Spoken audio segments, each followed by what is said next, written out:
Have you ever felt like you're on this endless search for purpose? You can't quite grasp it, you can't get it. It's just over there, it's just beyond reach. And every time you get close to it, it shifts over there. And sometimes you think you found it and then it slips again. Now, the truth is, we often talk about finding our purpose. I talk about it as igniting our purpose. So I don't think it's something that we can just find. We have to do some things that ignite that flame, and then we grow into it step by step by step. Now, obviously, some people just appear to know what their purpose is, but I bet you any money, and I'm not a betting woman, I bet you any money that although they seem like they are completely switched on or whatever, something will have, lit that spark some time ago, and then they will have grown into it. It will have evolved. So what I want to do right now is I want to walk you through what I call the 6 stages of purpose, showing you where you might be on your journey. And then we'll think about, how do we move forward with some clarity and some intention, and to make it as, I'm not going to use the word easy, but as easeful as we possibly can. So the first stage is awakening. There's a call for more. We know something needs to change. You're at a crossroads, you are fed up as beep, and there's a kind of a restlessness. Yeah, there's a feeling of more. You're sat there going, well, is this it? Is this really it? Is this my life? Is this what I got to put up with? And you feel a disconnect and you keep slipping into old patterns. Things trigger you. Notice those triggers. It's like, whoo, whoo, whoo. Put them in your journal, because honestly, when you start to see the patterns and pictures, you will know where the changes need to come. And you start to question the meaning of daily life, or even the meaning of life itself. So this is those first whispers of transformation, nudging you forward into doing something. Now, I always talk about, when we want clarity, we actually have to take action. It's not an invitation to sit on your bum and go, do you know what? I'm totally bloody fed up and I don't want to do anything. We need to take one little baby step. So I'm going to invite you, as always, to go and grab your journal and just ask yourself, what parts of my life don't feel aligned? Now, you might want to imagine that as a series of boxes.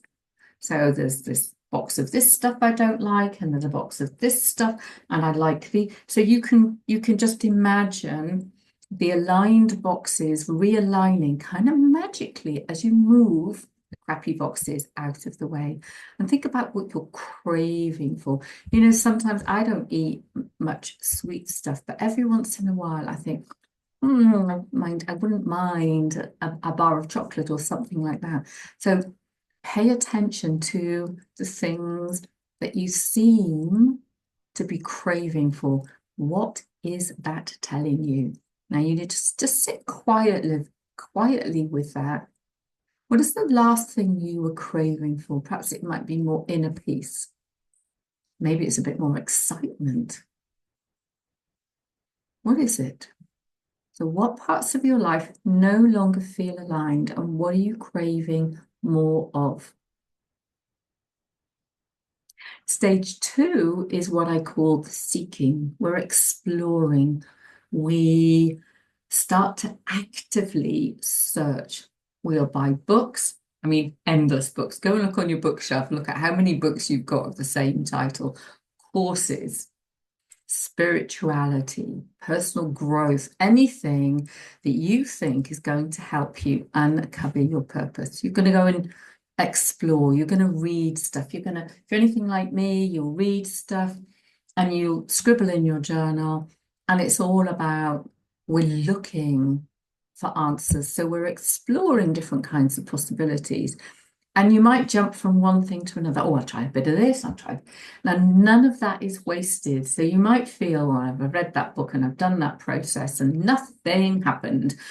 And then you move on to something else. Now, sometimes you could spend a lifetime taking courses and spending money and joining programs and not actually getting very far.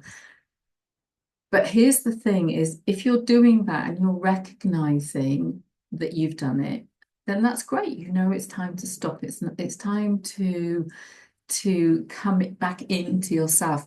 It's a really important stage. I mean, don't beat yourself up for it. I've been there, done all kinds of stuff.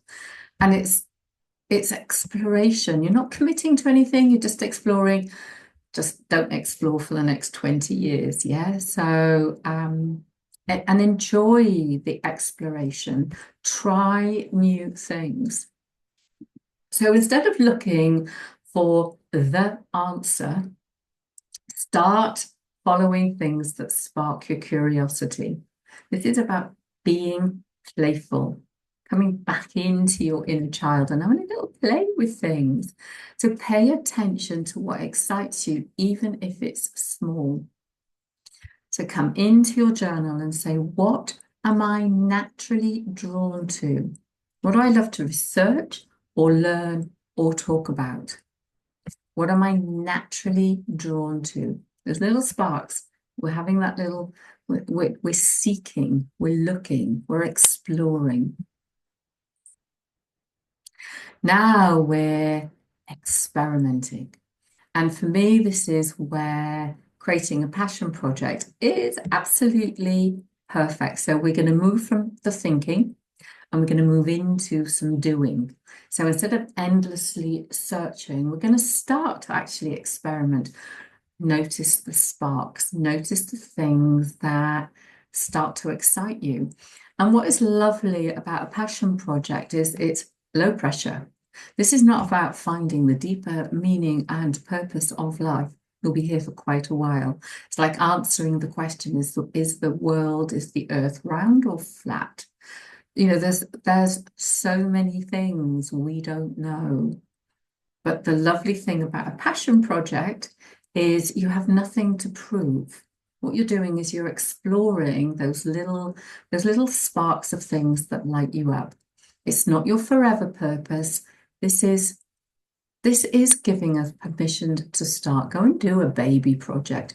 Me, always about writing books. I always write books. So when my spine fractured and I discovered I had severe osteoporosis, I wrote a book called Healing Osteoporosis Naturally, because my natural inclination is to write a book and to research everything. So as I research it, I heal, I experiment. Yeah.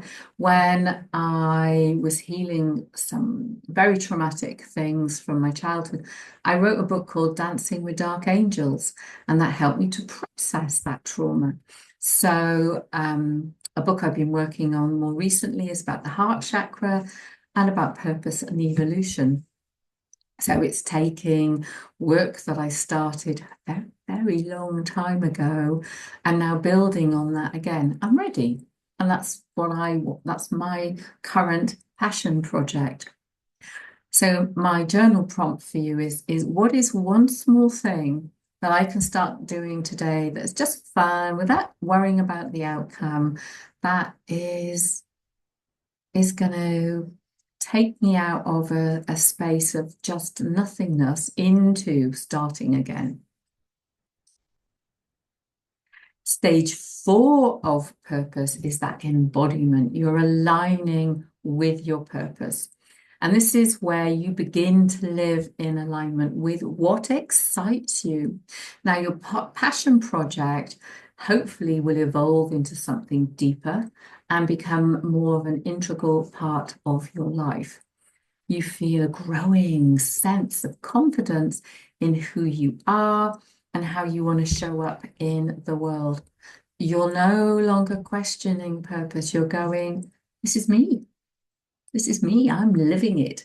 You know, it's like if you cut a tree and you see all the rings and the life and the experience and everything, The tree is living it. You're living it. You're embodying your purpose. So how can you start integrating your purpose into daily life in small ways? So we've got a passion project, we've started to build on it, we feel really confident, this is who I am, this is what I do, this is how I show up in the world. And, for example, if writing excites you, commit to journaling. Maybe write a book about something you've healed, something you want to teach others. Having a book helps you solidify something. Maybe it's a coaching practice, and then you can take that book out and use your book to build your practice. The book says, here I am, I'm an expert. And then you roll that out in lots and lots of different ways. You might start mentoring informally in your community. I've seen many people do that.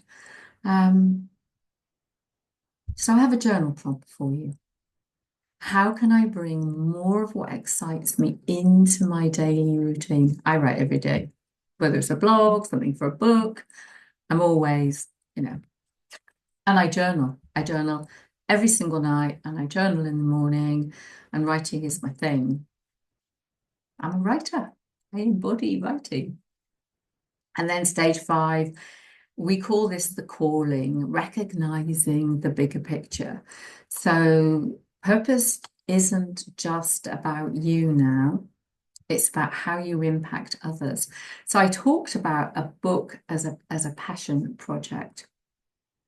And what if that book then could evolve into something where you're helping other people change their lives? You've embodied that as a coach. You've created courses. You're out in the community. You're invited to talk in after dinners or on the stage. So this is more about how you begin to see your experiences, your life lessons, the gifts, and transformations that you've been through helping other people. It's a wonderful, wonderful thing. I know when I was very, very ill with the fractured spine, I didn't just have osteoporosis, I had some other things I had to heal. But I set up a group and I thought, well, I can take this learning and I can help other people to feel strong, to ask their doctors the right questions, to read the right books, to understand how to heal their bodies. So, you start to feel a real deep connection to your work, whether, like I say, whether it's through coaching or writing, speaking or creating courses or something like that. And my invitation to you is, even if you haven't written the book or built the course or got the coaching program, start sharing your story and start to inspire people and help to support them. So trust that your experiences are going to be valuable to someone else. They absolutely are. People may not listen. They may not listen, and they may not listen straight away. They may not listen ever. Okay, but the point is, never thrust it down anyone's throat, because you are this is your calling, this is your thing in life, and the right people, as you raise your vibration, the right people will come and find you, and they will love the work that you do. Yeah. And then stage 6 is what I call leading the evolution. You're leading the way. You step into a leadership role, not in the traditional sense, but someone who walks their talk, embodies purpose completely and fully. You become a guide for other people who are still navigating their stages of purpose. You have a deep sense of peace and fulfillment, knowing that you are living in complete alignment with your soul's calling. I don't know why I'm pointing to the soul up there, because it is of all of us, every part of who we are. So purpose is never static, and it's about staying open to evolution and growth and continuing to deepen our work while we create space for new inspiration. Yeah. So the journal prompt is, how am I already leading by example? And what is my next level of purpose? So you've listened to all those different stages, and my question is what stage of purpose are you at? Let me know in the comments, or you could come to my website and email me privately. So if you're stuck between, seeking and experimenting, I have like coaching and programs, and I have something called the Writing Sanctuary where we do 6-week courses. And I've also got like a whole pile of free stuff that you can just tap into and work with on your own through your journal. So whatever calls to you, do come and connect with me, and let's see how we can take any of this forward. Now, don't forget to subscribe and hit the bell, and hopefully you feel a little bit more inspired and ready to rock this purpose thing.